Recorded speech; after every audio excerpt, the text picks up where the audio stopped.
All right, I'm here with Tyson James Lee. Welcome to the call, brother. Hey, thanks for having me, Peter. Yeah, man, I'm excited to have you on. I came across your stuff online, and I mentioned on a previous episode that I've been looking for leaders. I really think that we're heading into some perilous times right now in the world. There's a lot of chaos and turbulence economically, geopolitically, and on the day-to-day level, it's really nice to find people who are leading others. And you certainly sparked my interest as somebody who's doing that. Um, we're going to cover on this call, for those that are listening, we're going to cover a little bit of Tyson's background because he's got a very compelling hero's journey story, in my opinion. And then we're going to get into some of the structure that he uses to coach very successful clients. He's been able to rub elbows with some very successful people.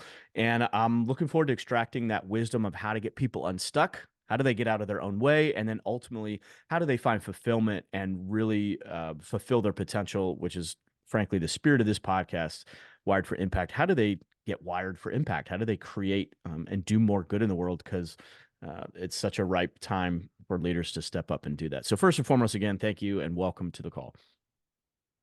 Hey, it's great to be here, Peter. Thanks so much. Yeah, Looking forward to digging in. you are residing in Puerto Rico. We were just talking about that. Beautiful culture, beautiful place. You're steps away from the oceans, which I'm slightly jealous of. I wish I was myself. I'm stuck in landlocked Missouri right now, but um, you've got that Latin and vibe to you right now, which is cool. So without going too far into it, let's give a brief overview of your background, and if you could kind of zero in on the rock bottom, because I think that's really when we start to better understand your growth and your journey and the spirit behind what you're bringing to your coaching and your leadership stuff to today. Yeah, there's been a few of them. So I grew up in Washington State, and really blue collar town, very much in poverty. Watched parents fight about money forever, and kind of grew up with this mentality that I'm never going to deal with these problems. I'm going to figure it out. And so, around the time of 17, started getting involved with a lot of drug. I built an illegal operation, growing and selling large amounts of marijuana, and went and made a few $1 million, and then ended up, like most people in that industry, getting in trouble. And then I got You locked you up made for a 18 sorry, months. And you made $1 million doing selling marijuana. yeah, That's I no had an small operation, operation. no, Dang. from Seattle to Sacramento, California. And so I own property in Mendocino County and made a huge operation out of it. And, kind of had this whole mentality that I'm going to take over the world and I'm never going to, deal with all these problems. Little do we know how we can't really escape our problems. And I'll get into that. But so Yeah, they tend to then follow I us. went, yeah, then I got in trouble, found personal development, found fitness, and was determined to change my life. And so I got out, and without going too deep into it, I had a few struggles, like a rare blood infection where I was in the hospital for 6 months. And it just seemed like every time I'd get my footing and start making some progress, something else would happen, that I broke Hmm. my back. About 12 years ago, I was competitive in CrossFit, and that's how that happened. But I was really just seeking fulfillment and seeking something more in life. I was so tired of wanting. And based on all my conditioning and what society taught, I thought, well, if I become successful, then I'll get the relationships, then I'll get the things, then I'll be happy. And Hmm. so in 2014, I took $600 in a backpack from Washington State to Southern California to kind of change my whole life. And I slept on the beach for a couple of weeks, got a job training in a gym, and just like anybody, started to build my way up. And it was a struggle. It was hard, and trying to figure out what I was going to do. And I came Did you have, across, sorry, really quickly, go did ahead. you have an idea as to what you were looking for when you left? Or were you just like, I feel I called love to fitness. go south? Okay. Yeah, I love fitness. But no, I didn't really know anything about the legitimate money making ways, but I knew that I loved fitness, and I knew that exercising my body in a certain way helped me so much mentally and helped me so much in other areas of life. And I wanted to bring that to other people. Mm. And so I started training in a gym. That gym actually got shut down, and I was kind of in this spot where I wasn't really sure what I was going to do. And a friend of mine reached out, and he was doing lead generation for a company called Clients on Demand, which had just started, owned Hmm. by Russ Ruffino. And he was like, you got to meet Tyson. He can sell anything. He's great. He's got a great personality. And so they gave me a chance to sell high ticket offers right around the time that they were just a baby company. And so I got trained to do that, and I started closing deals left and right. And then I built a sales team for Russ Ruffino, and we closed, I don't know the exact number, but probably about $500,000 or $600,000 worth of deals in about a year. And that went really well. And I kind of created a name for myself as this really good high ticket salesperson in the coaching and consulting niche. And so I started to get reached out by all these different people. Eventually met a woman named Marcy Locke, who was a multimillionaire female coach, empowerment coach, doing mind body programs. And she wanted to see if I could sell her stuff. So I started selling for her, had success, ended up running the whole back end of her business, marketing funnels, everything, ended up traveling with her, spoke on stage with Les Brown, had all these great experiences, and really learned what it was to help facilitate transformation in somebody's life. Now, when we ended up getting into a relationship, dating, it was great. It was a great experience. When we split up, I launched a company called TyFit in 2016. Can I pause you TyFit for a was quick my, second? yeah. Sorry to interrupt you. I want to ask before it gets buried in the rest of your story. Quick caveat: we've got a lot of entrepreneurs that listen to the podcast. What's the secret to high ticket sales? It's changed so much. It has changed so much. When I Mm, was doing it, it was creating the proper leverage on the call. When you're doing a one call close, for 10 to 15, $20,000, it's really digging into all their pain. With buyer awareness and, everything that happens in marketing, it's typically way more relational now. But back in the day, it was about being a ruthless killer. It was about understanding that you could help serve somebody and making sure that you did not get off the phone before they saw you as 100% the answer to that. mhm. And they were very much pressure sales, very much high ticket, but I was great at it. And so with that experience, I launched TyFit, and I had a lot of success. I ran a group coaching program for $2,500 a month and filled a new group with 12 people each month. And, I went on and I ran that for 4 years, making a little over $1 million, and it was great. And I finally leveraged it all out. And I had salespeople, I was just coaching, and we had a big launch, and we did $42,000 in our first day. And you would think that because that was all I was working for, that would be the happiest time of my life. It was the most Mhm. miserable day I can Mhm. ever remember.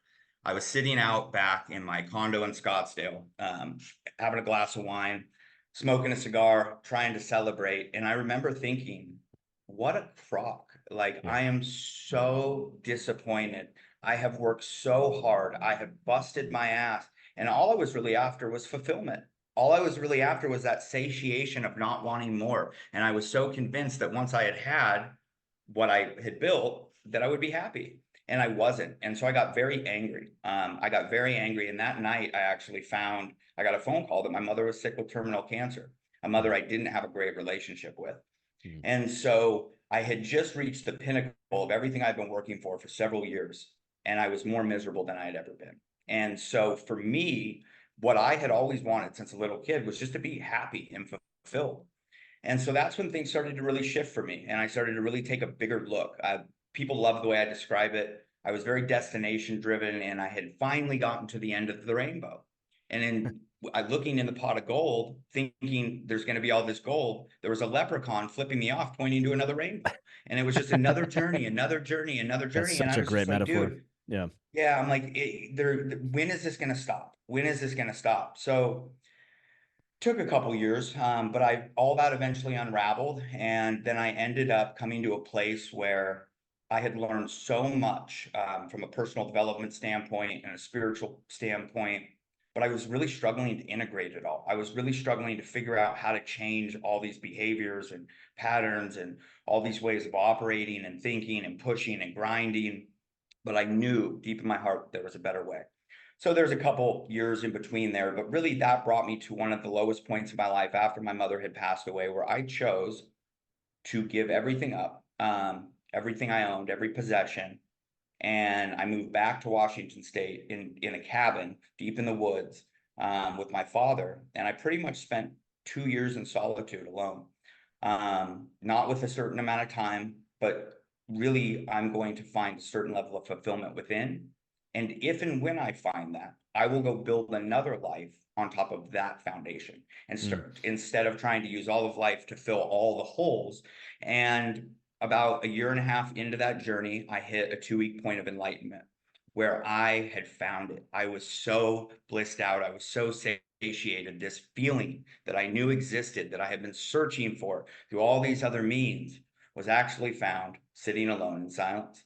And And sorry, it how lasted long about, did it take you to find that? so it was about an 18-month process, but it was a process of a lot of, I mean, it was really just, it was about 6 months of meditation and contemplation consistently. The first year I was there, I was really working through everything from the past that didn't work, what I was trying to heal, what I was trying to move through.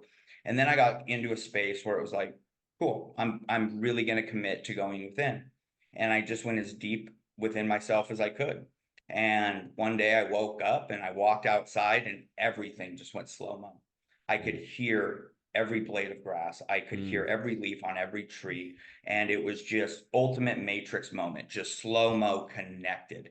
And Yeah. just the feeling of just satiation and light and love everywhere. Just like you don't have to do anything. You don't have to be more. You don't have to go after this. You don't have to do anything. You are always privy to this. This is your birthright. This has always been around you. And all of this shit that has been in your head is what's been disconnecting you from. Hmm. And it was like this really beautiful moment. And I got to that process through a lot of digging into self-forgiveness, what needed to be forgiven in my life, triggers, reflections. I mean, that rabbit hole goes very, very deep, but it was beautiful. And so that lasted about 2 weeks, and I kind of came down from that. And it took me a little bit to integrate it and figure it out. And about 6 months after that, I decided I'm going to go back to work and I'm going to build this thing on a solid foundation. And I'm going to teach other people how to build the same thing in their life on a solid foundation. When we bake the cake from within, like everything on the external is just icing. But when we're constantly trying to, fill all of this stuff, it just doesn't work. And it is this endless journey, and it deprives you of the enjoyment and fulfillment of life itself when we are so Hmm. focused on the destination. Yeah, I have come across so many people that are so focused on accumulation and building, and there's and I honor that. I respect that. There's value in that, and it is a beautiful thing. But I have also seen them. There are certain people that do that from a place of emptiness on the inside, and you can see that they're trying to fill an empty spiritual void with material consumption, and those two don't go together. And like you said, I love what you said about the leprechaun. That's exactly what I see these people go through. My father went through that, through several iterations of that, where it was like, oh, if I only had this much, and he worked his ass off to get to that much, and then he'd get it, and it was like, yeah, but there's still problems. And but if we could only just did it, and it was like he's getting the leprechaun flip off and a new pot of gold, a new rainbow to chase. And it's fascinating to see. I'm very curious. One thing that I've seen with high level performers is when they have that awareness, all of a sudden the light bulb goes off and they go, oh, it's not the pursuit of these things because I got them and I'm still miserable. It's an inside job. And there's an awareness of, but if I heal that, then I'm going to lose my drive. That's where my drive comes from. I need that to go succeed. How do you integrate a wholeness in you, a healing within you, where you have, like you said, you're sitting in the woods and you're going, I already have everything I need. Well, shit, do I need to go build then? Do I need to go create? Do I need to be, uh, you know, uh, that's where my drive comes from. So how do you reconcile that? Well, that's a great question. There's another reason why there was a 6 month period of time between the enlightenment and me deciding to go back to work. It just changes. The drive changes. You're no longer things focused. You're really value focused, and now it's really about a service work to others. Like, you found something that that so many are missing, and the delivery and the opening the door to show that to people becomes the gold, and that becomes the Mm. fulfillment, because now you have this synergy too. You're in alignment, you're giving that gift, like you're experiencing it more frequently now. And so it just shifts. It goes from, hey, I need all this stuff to fulfill me, to, hey, I'm fulfilled, and how can I share this with the world, right? And so it just shifts, like the motivation shifts. But there was absolutely a process where I lost motivation, and it was hard because I had found this and cultivated it. And now I was like being able to create it on demand with a minute or, an hour in silence. And then it started to vary. And now I've got different formulas where I hit it because I try to hit that state of satiation once a day. Like that's Mm-hmm. my goal, even if it's for a couple moments or 5 minutes. But it just shifts and changes. But as we grow and transform and evolve, Peter, we change. And what's important to us changes. And part of becoming a well-rounded human is the ability to transform and change as the world evolves. Like things are, if you do business the same way you did it 20 years ago, you may have success 20 years ago, but not now. Like when we were Mm-hmm. talking about the sales, you're like, hey, it's just not the same anymore. Like what worked for me 10 years ago when I was having that success probably wouldn't work for everybody today. Mm-hmm. For sure.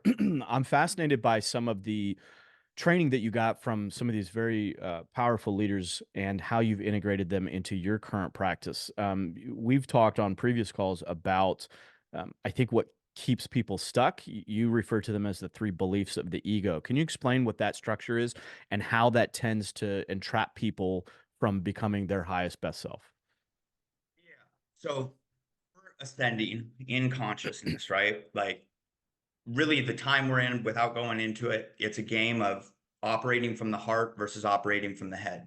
Like if we think about it, our body has a ton of intelligence.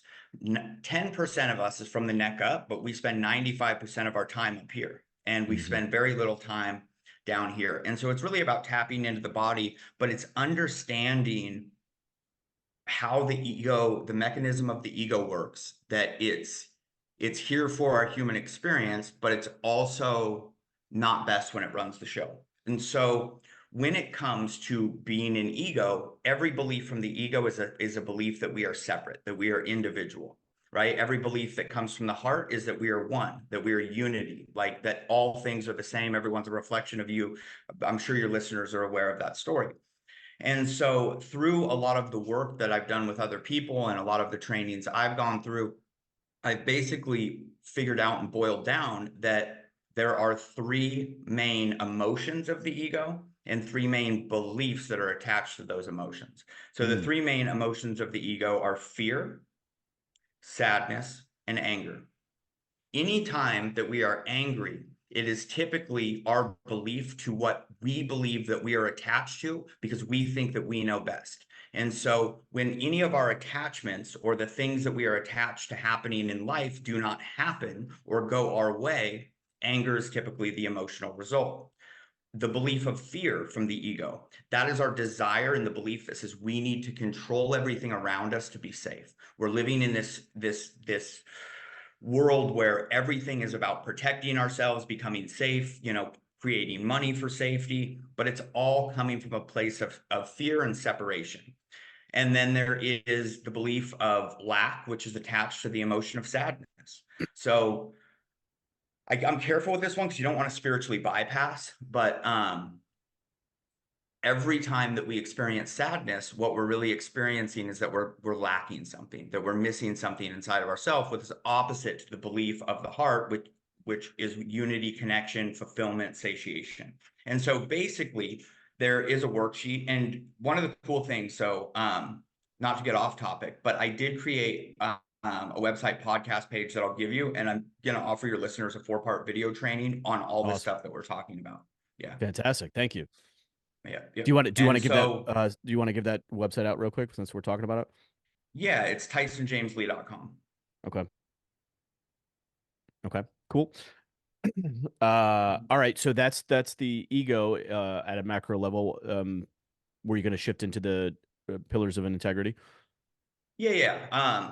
So that So, sorry, let me. when we are, yeah, go Sorry, that ahead. was a poor Go. job on my part. Let me preface that for a second. So, what Tyson just explained is the three beliefs of the ego and how we can get stuck and the emotions that we feel, which to me are they're like road signs. They're pointing back to, oh, if I'm feeling lack, if I'm feeling out of control, the underpinning concept there is separation.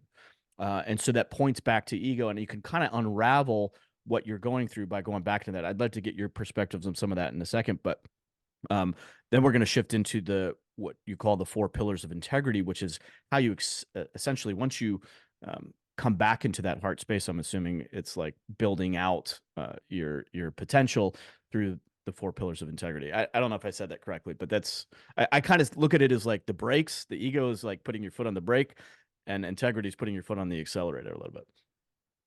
Yeah.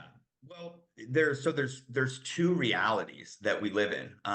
We can live in heart-based consciousness and we can live in ego-based consciousness. And the rules kind of to every level of consciousness in the game kind of are different. So like from the ego, you have to push, you have to drive, you have to burn the candle at both ends, you have to go, go, go, you have to ignore this, you have to ignore that. When you are from the heart, everything tends to operate from a space of ease and flow, right? Like, I'm not saying that you can sit and just meditate in a room and attract everything that you want, but when you operate from the heart and you're listening to the heart is what is directing and driving you, it will always put you in the right situation. That's when synchronicities in life happen. That's when clients flow. That's when effort, it's just ease and flow. And yes, to remain in the heart, the four pillars of integrity absolutely are imperative. And I can segue into that by like integrity is just structure, right? That's all it is. It's the house, right? It's the structure in which we are able to flow. And so like if you look at the integrity inside of communication, right? There's typically three main ways that we keep integrity inside of communication. One is honoring our commitments. One is speaking the untold truth, right? And that, so honoring our commitments, speaking the truth, and then speaking the untold truth. That's when we have something that really needs to be shared or expressed, but we decide to hold it in based on that egoic fear that we will be judged or we will create ripples or whatever. Mm-hmm. Any issue in any communication is typically from broken integrity in one of those areas. So we have water flowing through a hose. Now we have the broken integrity. You don't talk about something that needs to talk about. You're just in this new relationship and everything is going good. 2 months in, you get in your first fight, and then all of the untold truth comes out, right? You did this and you do that, and all of this that was never discussed before, that was building up this pressure and creating the resentment, which eventually had the hose blow up. And now we have no structure, right? Because the integrity is broken. So when the integrity is imperative to living a life of ease and flow and stability. If why I love the four pillars of integrity is when you go through it. So every time a client comes to me and they're like, I'm having this problem in life, first thing we do is look at the four pillars of integrity. 100% of the time, through hundreds of clients through the past 5 years, every single time they can pinpoint where they were out of integrity, they repair that integrity, the problem goes away. So That's all fascinating. problems, yeah, go ahead. Uh, so really quickly, what are those four pillars? If you could walk us through that. If somebody comes to you right now and they're having a problem, how do you walk them through those to see where they're out of So it's integrity? pretty extensive. Like for me to teach it, it takes about an hour, but I will give you a quick breakdown, right? I'm Mhm. not going to go over every single one. The four pillars are four key areas to life. One is emotional literacy.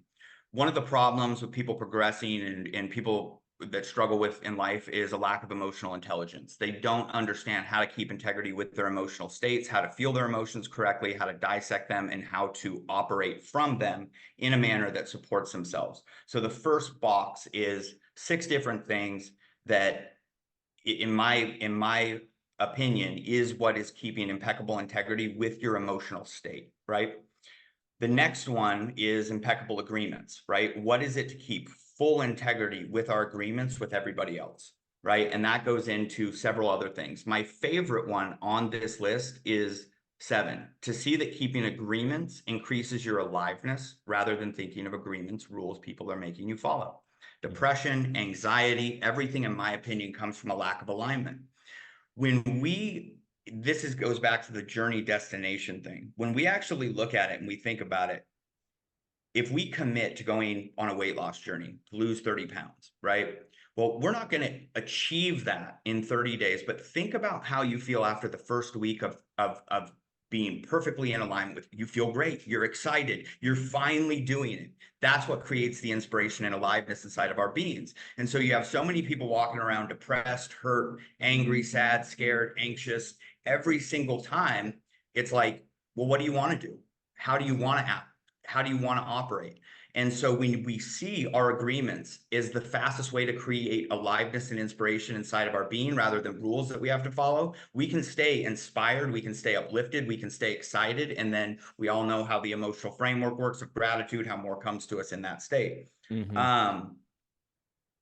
And so, like, to keep agreements that you make, obviously, to not make agreements you don't want to make, that's a huge one. People are agreeing to stuff they don't want to make all the time. So basically, this shows you how to stay in alignment, in perfect integrity with yourself when it comes to agreements. The third box is authentic speaking and resonant listening. This is what it is to keep perfect integrity in your communication with others, right? So I can just say it, like, I have never had a super successful relationship with a female. And I always kind of have this big insecurity around how many people I help in their relationships. Like, I help so many people. I have solved so many problems. Not long ago, I helped a woman construct a message to her estranged daughter of 5 years that her daughter responded to in 14 minutes because it's Wow. all energetics, right? It's Mm-hmm. the way we Mm-hmm. communicate coming from a place within. And so this teaches you how to communicate in an inarguable way, how to communicate. And it takes two to argue. I have proven this theory with some of the most nasty people that I've been under the same roof with, but I just wouldn't engage. And I held integrity in my communication, and there just never can be a problem that arises. And then the last one is around healthy responsibility, how to take 100% reliable responsibility in your own life to empower yourself. And so I can go deeper into it if you want. And there's a video, like, that they can download for free, and it goes into every area and it goes even deeper. But the emotional literacy piece is also the way that we prevent disease and dysfunction in our body. Because if you ever looked into information like the body keeps the score, I was a health Yep. consultant for a long time. When we do not deal with our emotions properly, they create disease, they create distortions in our ability to be who we want to be. Now we're creating all these behaviors that we know are out of alignment. All of those are stuck emotions in the body, not processed properly. So when you truly understand how to stay in integrity with your emotional state, there is nothing that can happen except your emotional intelligence will continue to rise. I got a question. I got 1,000 questions, but I think I'm going to ask you this one. How do you identify a stuck emotion that may not be fully conscious? Like, there's so many people that I'll talk to because I've coached a lot of people too, and you'll talk to them and it's like, no, things are good, things are all right. No, yeah, and it's like you can see it on their face. I can see it in my face at times. It's like I feel content, but how do I know that there isn't something under the surface? Well, there usually is Or something in the sorry, or surface. So the sorry, fact yeah, is, something may sorry to cut you up, but something may show up on the yeah, body. There might be yeah. right? And so it's like, oh, there's a clue there that maybe you're out of integrity or there's something sorry, I just wanted to add that real quick. Yeah, yeah. So when you get really tapped into your body, the body is usually the easiest way to understand what is suppressed in the body. So, like, in it is all explained in this. So maybe we should just go through this list, this Okay. on the emotional literacy. So one, this is to keep full integrity with it. So to know what you are actually feeling when you feel it, right? It's pretty simple. Like, right now I'm feeling sad. Right now I'm feeling angry. Right now I'm feeling, just to understand the range of emotions and what it is in the moment while you're experiencing it. Hmm. A lot of people get so caught up in their emotions that they act from those emotions without even realizing they're in that emotion until they Hmm. shift out of it. Great quote by Einstein: no problem can be solved in the same emotional state in which it was created. You will never, ever resolve a problem with your significant other if you are still in anger, if the problem was created in anger. You have to shift out of it and view it from a different perspective. And that perspective, ultimately, because you are the creator, shifts what is going on and shifts what you're seeing inside of it. Yes. Two, to discriminate between different feelings and sensations, between hunger and fear. Well, this gets into number three. Fear is often kept in the belly physically. Sadness is in the front of the throat, the chest. Anger is in the neck or the back. Hamstring issues can be fear of moving forward. Louise L. Hayes has great work around this about really everything and how it's correlated from your emotional responses, even headaches, migraines, alcoholism. These are all typically suppressed emotions that create these distortions or dysfunctions in behavior. Mm. 3, to locate feelings accurately in the body, like we just talked about: fear in the belly, sadness in the chest, front of throat, anger in the neck, back. If you've never done that, that takes a lot of body scanning and a lot of coming back into touch with your body, repairing the brain gut connection via diet, nutrition, heart coherence. Like, I mean, there's a reason that I start with this framework, and some clients I teach this stuff to for years and years and years. Yeah. The integration process is not always the fastest. To know the true source of your feelings. So at first you think you're angry because your spouse went to the movies without you. Upon reflection, you realize the source was that your parents often left you with bad babysitters. Most of the time, our triggers are from deeper core issues. So to project that somebody else has hurt you when they have simply tapped their shoulder or on where your wound is ridiculous. So to come back, take full responsibility, and to know the source of why you respond to the stimulus in your environment, and take responsibility for that. Doesn't mean that you can't react. It means that you just own it. Like, I apologize. I was upset about that. I thought, but it's my stuff. We're responsible for our emotions. 5, to be able to talk about feelings congruently in such a way other people understand, to hang in there and to speak in an unarguable fashion, right? So you have your significant other talking in the corner, right? Oh, you're such this, you're always doing this, I just want your attention. I noticed I felt fear and sadness when I saw you talking to that guy in the corner. They cannot argue that. There is no way. Like, you are allowed to feel fear and be sad. To be able to stay aware of feelings until they subside instead of drowning them out with food, TV, or other distractions, drugs, substance, porn, with the list goes on. Hmm. An emotional response lasts about 90 seconds in the body. It is our inability to process, deal, be, lean into them that keeps them perpetual. And it is the emotions that we have connected to a lot of this that keeps it cyclical, like the guilt, the shame, all of this. And so being able to find a healthy way to lean in and allow your emotions to move through you. Emotion is energy in motion. And so it's in motion, whether it's expression, whether it's hitting a heavy bag, whether it's going for a run, whether it's dancing to music, whether it's crying, screaming, laughing, hugging, being joyful. That is the expression of emotion. But so many people feel an emotion. What do? How are you doing? I'm fine. I'm fine. Like, they Hmm. just, and it's like and it just keeps suppressing and suppressing. And these are the people that are dying in their 40s and 50s of heart attacks and cancers and all of these different things. And so when we bring full integrity back to our emotional state, there's nothing better you can do than tapping into your body, understanding how to use your body as the compass, as the navigator, right? Understanding what the sensations and feelings in your body mean, and using that, connecting that with your head to be, you know, there's a great quote in Emotional Intelligence 2.0, and it says, the hardest decisions in life are not to be made with intellect. They are to be made with body awareness and emotional mastery. Hmm.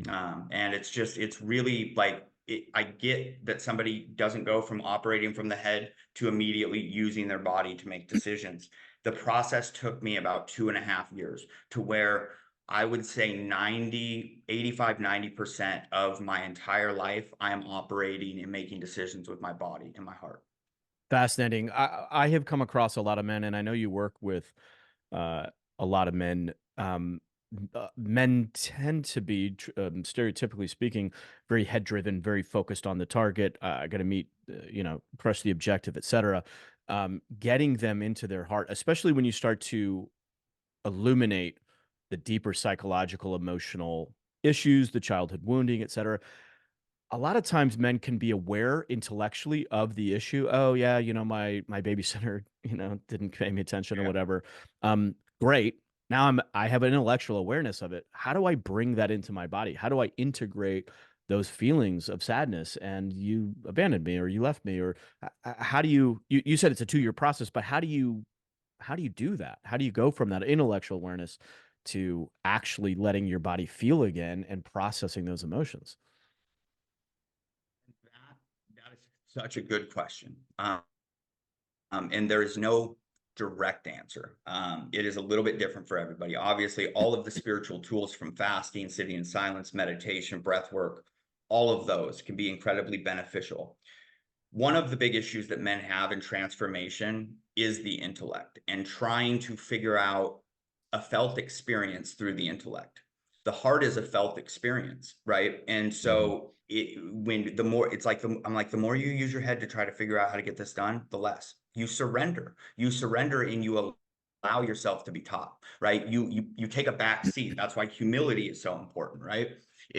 It's like why I took the 2 years I did is like, all right, I surrender. Like, I'm not even going to try to I've tried to figure this out 10 ways to none. Like, I'm done. Like, and Joe Dispenza, one of my favorite parts of his work is when he's talking about these scientists in the 70s where they're studying brain waves and they're studying them and they're trying to figure out, they're hooked up to all the electrodes and just can't figure out how to change their brainwave state. And after years of attempting, finally the head scientist goes, screw it. I give up. I surrender. And as soon as he did, he changed his brainwave states, right? Hmm. And so there has to be a relinquishing of control, which is very, very difficult. But plant medicine, in my opinion, if somebody has been operating in their ego for 40 years, you can give them a felt experience. Now, I do think in the plant medicine community, a lot of times it is way overused. People are like going in to figure out all these answers all the time. But once you can give somebody the felt experience, whether it's through breath work, meditation, fasting, plant medicine, then they have an understanding of what that is like and a marker to go back to. Hmm. And so typically the first process is having them sit with somebody who has that frequency already, coming out and seeing me, making sure they get that felt experience. Hmm. And that felt experience of satiation and love. And now they have the motivation. Well, I want more of that. And now you go back to a lot of the work. But there is no one surefire way. Really, all this is the direct path is devotion of the heart, full surrender, devotion to yourself, God, whatever, whatever's in your belief. But the indirect path is what clears everything that allows you to do that. Some people are so blocked, they just can't get into that space. So Yeah. I wish I had just a quick line answer to say, oh, everybody who does this will get this result. It just doesn't work that way. Yeah, it's I think you really hit it on the head when you mentioned that men typically try to think their way into emotion, and it's like they're trying to get the structure. They're going to their MO, their this is how they're programmed to process life, and that's ultimately the issue that's getting in the way. And it's deep surrender and just feeling, Mhm. allowing yourself to feel. And I think it's also how quickly it goes back to a thought structure though, where because I'm thinking of some of the people that I know where it's like, yeah, but I did that. I surrendered for an afternoon, and it's like, and they're they're going back to their head of like, well, but when should it work? Like when should it's like, no, it's a deeper surrender. It's a continued letting go. I could Um, touch on that a little bit. yeah, please. The more that so from a spiritual standpoint, the more that we act out in any kind of one framework, perspective or behavior, the more wound up energy is in there. So you don't go from 20 years of operation a certain way to unraveling all of that in an afternoon. Like it just, I mean, Mhm. it's like, yeah, it'd be great if you could just go get a shredded body in an afternoon at the gym, but it doesn't work. It takes years of consistent practice. And Mm, so it's like learning a new way of being, bringing the awareness to all of the old way of being, and then implementing the new way of being every chance your awareness catches you in that old state. And it is a repetitive, consistent cycle again and again and again. And that's why this is the hardest work, in my opinion, on the planet. Like it is the hardest thing. Like I've built companies, I've done this, I've built a body, I've been in the top 1% of fitness. I have never done anything harder than going from my head to my heart. mm, But the rewards, like I'm 38 years old, Peter, and I experience a love I've never felt from my parents in any relationship on a daily basis. Like, how much better does it get? mm. That's beautiful. That's really beautiful. Shoot, I had a question. Yeah, it slipped my mind. It'll come back. As far as your practice right now, is it a live thing? Do people come to you? You're in Puerto Rico. Do people come out there, or do you coach them online, or what does your practice look like? Yeah, so everything that I do is 100% custom. It's taken a decade of coaching and 20 years of hard life to really figure out everything that I do. Now, are there consistent staples? Sure, but everything is based on the individual, and so it's always a co-creative, collaborative process. I love having people out to Puerto Rico. I've been out here for 5 months, and I've had 4 people come out in the last 2 months. And so that's been I've been getting great feedback on that, right? Just coming and being with me. Yeah, we do a lot of spiritual work. Yeah, we dig deep. But a lot of this is figuring out how somebody operates, where their emotional responses are, and just slowly but surely bringing awareness and giving them the tools to heal this. Hmm. But it is not an overnight journey. I wish from a business perspective, I could say I had some magic formula. But it is. And so then I also work with people one-on-one. I'm getting ready to launch a course on nervous system repair. That's so beneficial to this work as well. Mm. And so again, like I completely rebranded myself and just came back to work in June of this last year. So typically, I don't ever take more than 12 clients in my personal practice as far as one-on-one coaching. And then it's really a meeting of the minds and figuring out if this is a great fit for both people. If it's not, I refer them to another coach that I think may be better fit for them. I am a unique individual. I mean, I'm a no bullshit, no fluff kind of guy. Yeah. And if you're really committed, I am going to press that and make you prove that to me, that you are committed to this work. But it's beautiful. And especially like out here in Port, there's so many millionaires and billionaires, dude, that have not figured this stuff out. I And know. it's like, and now they're like in this space of doing it. So it really, all this stuff comes from a state of being. And so it's just learning a new way of being, not even a new way of doing something, because the Hmm. new way of doing something comes from the new way of being. It all Hmm. starts with who we are being and becoming. Yeah, it's very difficult. I mean, it's like trying to find a path in absolute darkness, and you just don't know where to go. And so it's why coaching is so imperative. The best coaches I know have coaches. I wanted to ask you, do you have like an ideal client? Is there a particular niche that you work with, or anybody? With so many people, ideally, my favorite people to work with are men in their 30s that are just savages from the entrepreneurial space, but really an openness to learn is the qualifier. The more committed, the more open. That's my favorite, because I've got a 65-year-old real estate client in DC. That's a male. I've got another 55-year-old real estate client that's a female, and these are two of my favorite clients. They're getting great work. But most of the time, it's somebody who has gone through similar processes, had similar success. They know that there is something more out there, but they have no clue how to find it. When they're Hmm. at that point, and it's like, all right, let me come speed this process up for you. Like, because Hmm. this took a lot of trial and error for me. Let me go ahead and show you this. And God, this one client I have, it's been so remarkable. And he is that avatar I'm talking about. He's 34 years old, CEO of a multi-million dollar company, dealing with massive egos all the time. And he was just like, I'm ready to just kill him with humility. Like, I'm ready to just show him how big and complete of a king I can be. And Hmm. dude, it's just been so fun. And the results that we've seen in his life are just so exponential, from his marriage to his family, from his leadership in his company. And it's just a different way of operating. But once people taste it, they won't go back.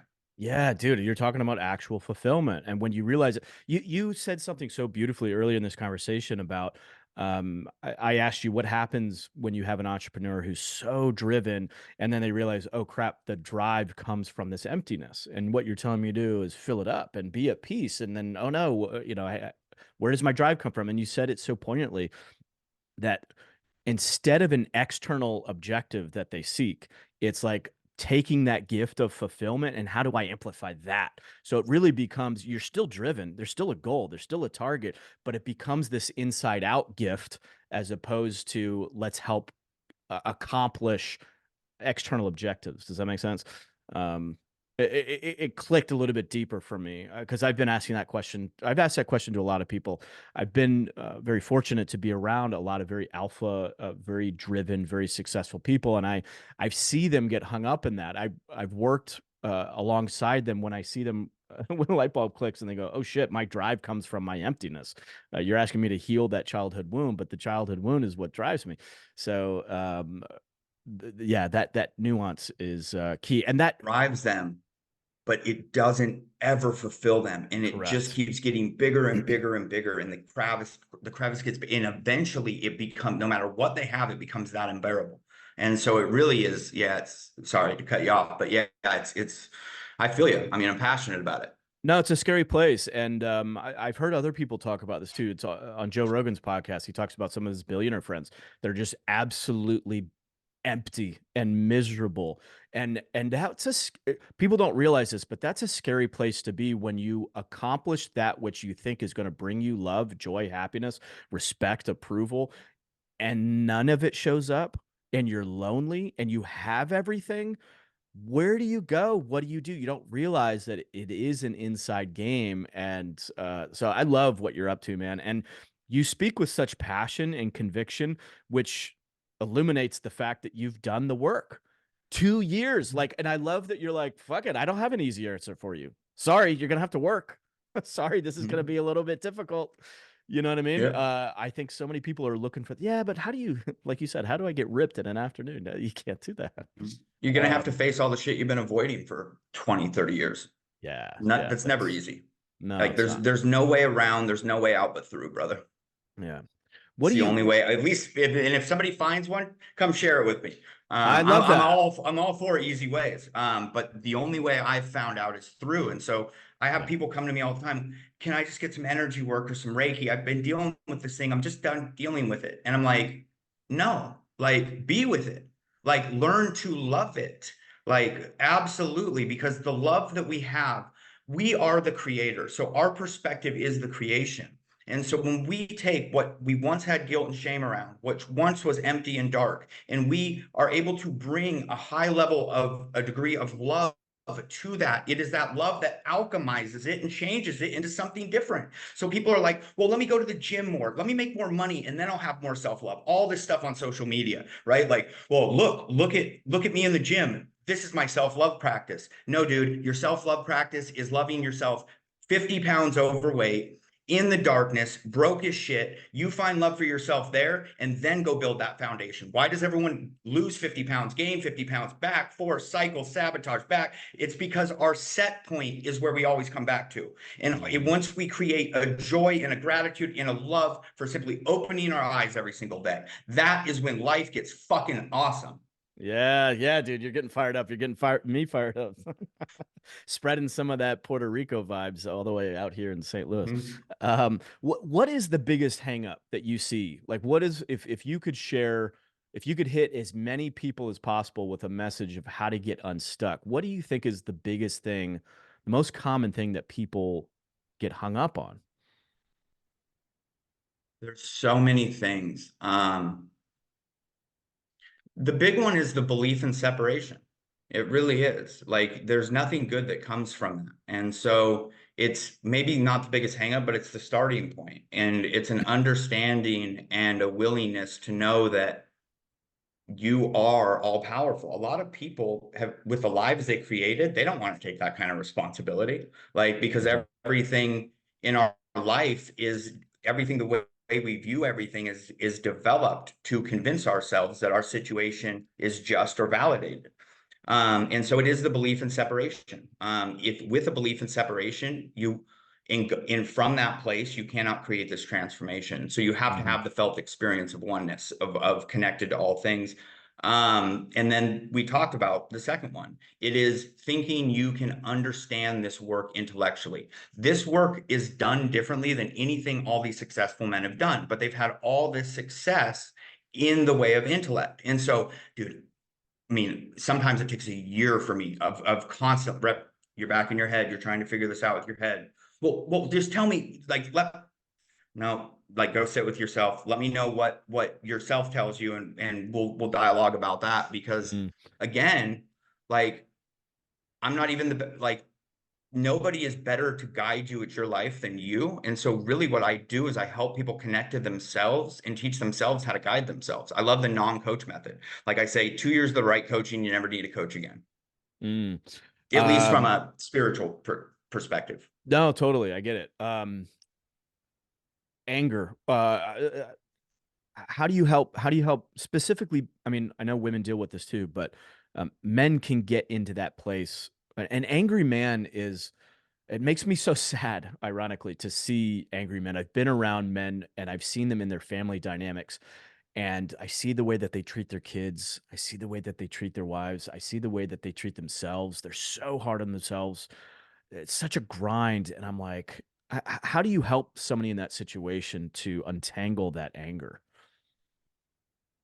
Well, most of it's a journey of self-forgiveness, because most anger is all projected outwardly, but like if you really look and you reflect, so everybody listening to this, just close your eyes and breathe and reflect on maybe the last time or two that you were angry, right? It's somebody else, that you were angry at somebody else. You were only angry at them for not fulfilling the need that was your responsibility to fill in the first place. And if that need was fulfilled in your own life, there would be no anger. And so again, it's all an internal game. We have to figure out where you're out of alignment. The anger comes from that misalignment. Remember that honoring your commitments to self and being in alignment with yourself creates aliveness and inspiration, not anger. And Mm. so typically your attachment to who you believe you should become, that attachment to who you think you should be and not loving who you are being, is what the anger stems from. Now that anger is projected outside of yourself to blame everybody else, to validate your lack of responsibility in the situation. Beautifully stated. If you have a few more minutes, what came to mind Yeah. when you asked me about that, so just to bring this to a practical experience, and you can give me some coaching on it. Uh, the other night, I was driving my kids home. It was at night. It had snowed, so the roads were a little bit snowy. My daughter's sitting in the front seat. She's looking at her phone, which first and foremost is frustrating. We have a no phone in the car rule, which I break unfortunately all the time, and that's part of the problem, of course. But the bigger issue for me was the light of the phone as she's kind of moving her phone around is a little bit distracting, and it's snowy, and I'm concerned about their safety, and I'm tired, and so I asked her to put the phone away, and she starts to argue with me. Why? Like, what's the, you know, and then I get upset, and she's like, well, if it's getting in your eyes, I'll turn the phone. So she turns herself. She's looking at her phone, and I snapped, which I regret. But can we examine that a little bit through the lens of what you're talking about? What was my I think what was going on inside my head, not I think, but what was going on inside my head is it felt disrespectful. It felt like as a father, I'm coming to you expressing, I'm requesting something out of the safety for the benefit of us all, and also what I need to drive, appropriately. And it was sort of disregarded. It felt like it was disregarded. It felt like it was disrespectful. So I noticed that somebody, so I noticed that I feel disrespected by her. I noticed that I want to be heard. Where am I disrespecting or not hearing myself? So you started the conversation with saying, hey, I'm asking her to do something that is in alignment with the rules, but it's a rule I also don't follow. Hmm. So obviously and I tread lightly. I'm not a parent, right? And I don't pretend to understand the first thing about what it is like to parent a child.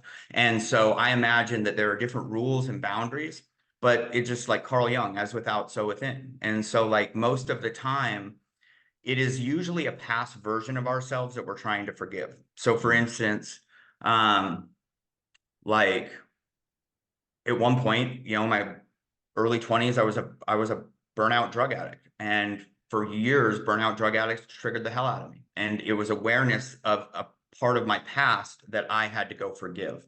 Now that I've forgiven that part of myself, I could care less what they're doing. Now, in your situation, that obviously affects your safety. There are other things. And so no emotion is inherently bad. I'm not saying that anger is bad. It primarily comes from the ego, but it's also an emotional response that gives us some awareness about our stimuli, our environment when things need to change. And Mhm. so for you, I would want to dig a little bit deeper into it. I would want to what was the response that you are wanting? And is there some kind of internal frustration around yourself and why you feel your daughter doesn't listen or respect you 100% of the time? Like, what's there for Yeah. you inside of you? I Yeah. think if I could skip ahead to where what you've shared earlier about, you said there is no problem that doesn't come back to the pillars of integrity and where you might be out of Hmm. integrity. And what you said a second ago about um uh, I'm in my head a little bit, but you said that I was getting upset at her for not following the rules. Where in your life have you not followed your own integrity? Where are you out of integrity within your own life? And I think if I were to follow the emotional breadcrumbs down, and I know we don't have necessarily the time to do all that, which is why I'm trying to skip ahead a little bit. Uh, it's a frustration, perhaps, of my own lack of being in integrity with what I seek to do that I projected onto her in that moment, or that I should say, uh, uh, blew up on a much bigger scale than I would have liked in that moment. Because I think there's, like, to your point, there's some reasonable expectation of, hey, this Yeah. isn't safe. Like I need to, it's distracting. I'm trying to Well, focus on driving. there was nothing wrong with the request that you made to your daughter. What was Right. wrong is how triggered it made you. And it Yep. triggered you because of some area in your past that lacks forgiveness. And so this is a huge thing I teach people. Everything is a reflection, like especially your deepest and most committed relationships, right? And that includes family, right? Like family always has a deeper ability to trigger us because they are here to teach us where we still need to work. Hmm. And so there was probably, if you could go back out of the emotion, still wanting the same request, still getting the same response from your daughter, there's probably a much more in alignment, in integrity way to go about handling that, Yep. For sure. which For was the sure. problem. It wasn't what you said to your daughter, it was the problem that you had was how you reacted, right? Yeah. Yep. 100%. Really powerful, man. I hope people listening to this can translate that into their own experience. I, I, I feel confident that they will. And as you mentioned, Tyson, you've got some videos that really break this down. I'm sure it walks them through, gives a little bit more time and space to explain this out. Um, I would love to keep talking to you, man. I have so many other questions shifting a little bit into like relationships, masculine, feminine dynamics. I know we don't have a ton more time, but perhaps I can have you on the podcast again at some point and we can Yeah, I dive would into some love other to come on topics. again. Yeah. Hmm. Fascinating conversation, man. And so I love the way that you articulate these things. It's obviously uh, resonant of a deep understanding because you went through it yourself, and you're speaking from that whole place of integrity yourself, and having gone through the fire and wanting to share that gift forward. So thank you, man, for what you do. And one more time for those that are interested, where can they go to uh, find out more about you and also watch those videos?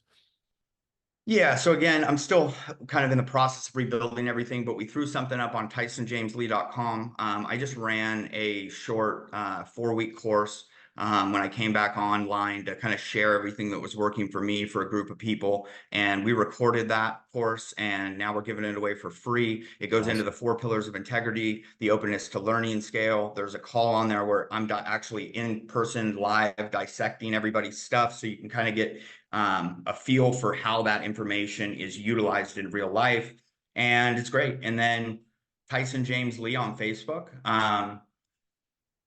And that's about it. Like a lot of when you do good work, a lot of your business comes from referrals. And so I'm Mhm. very much like in these tight communities of people, always networking, always asking clients for referrals. But I am working at being more visible on social media. So I do post a lot of content on Facebook, which is where you found me, Tyson James Lee. And then I can get you the links as well for a couple more that you can stick in the bio.